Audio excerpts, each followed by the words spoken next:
What's going on, snappers, and welcome back. In today's video, we're going to go through everything that the game doesn't tell you about the cards in Marvel Snap. You see, there's a lot of hidden things and mechanics with the cards, and today we'll have you covered going through them as quickly as possible. From how many total credits and boosters it takes to upgrade a card, to the complicated pool system, and most importantly, breaking down the rarity card splits, I'll have you covered. Let's start with the card pool system. I would say, no joke, about half the comments on my videos are, what are these swimming pools you keep talking about and why are they important to me? And that's a valid question because the game just doesn't tell you anything about them. Essentially, to help you face opponents with similar collections, the cards you will unlock on the collector's track will first be from a specific pool. When you open up the game, you'll start with these starter cards and work your way through the recruitment season, and you'll be on your way into Pool 1. The breakdown of the pools is as follows. The starter and Pool 1 cards will be from Collection Track 18 all the way to 214, containing 67 total cards amongst them. Pool 2 will be 222 to 474, and this will have 25 cards, the shortest pool in the game. And then lastly, Pool 3 will be 486 plus. This is going to have over 75 cards, and I personally like this as it makes me feel like I'm in the 90s ripping open Pokemon packs, and you never know which card you're going to get.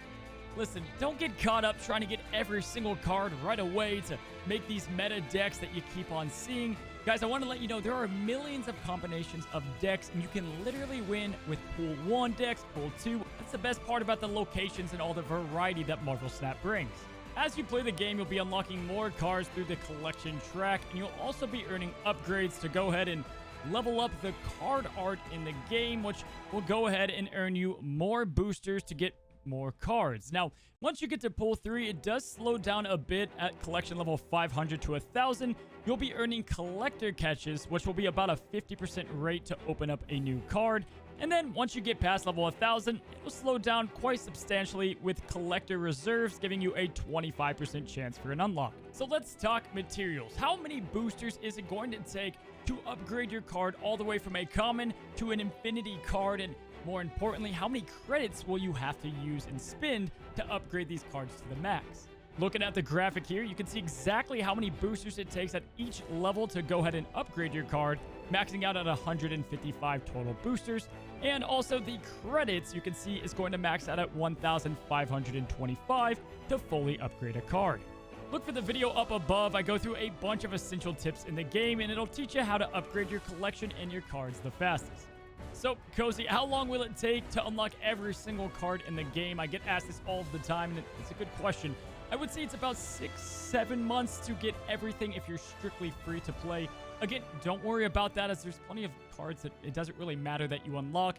You're really trying to target one type of deck that you're building anyway, and they've already announced down the line you'll be able to target specific cards. And then on the other side of things, if you are spending in the game and you are getting some credits a little bit faster through the season pass and using gold to refresh the missions, it'll take about 2 to 3 months.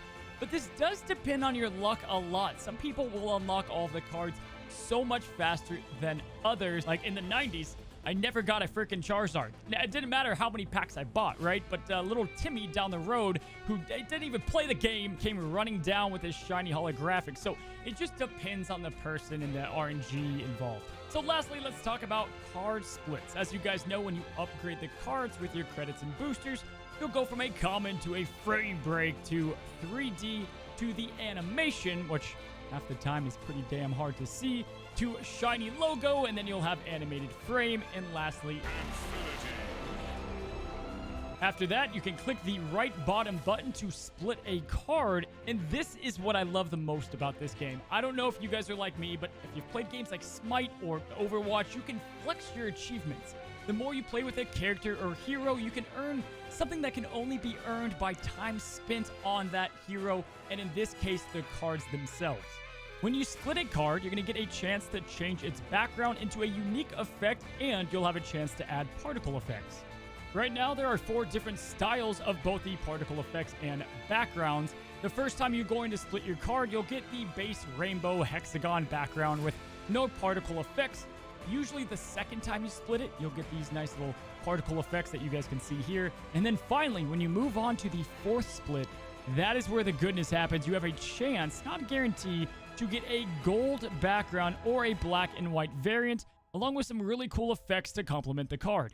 This has been data mined, and it's about like a 10% chance on splits 4 and 5, and people can go up to 7 without getting the split that they want. But essentially, if you see somebody with a gold background, you know they've been playing with that card for a long while. So there you have it. Hopefully that answered all of your card questions. I have graphics with all of this in my Discord with all the cards in the different pools, and then the ones that you saw today with the credits and boosters. If you found this video helpful, go ahead and do me a favor and hit that like button. And if you want to be notified for future tip videos and deck guides, go ahead and hit the subscribe button as well. And until next time, guys, happy snapping.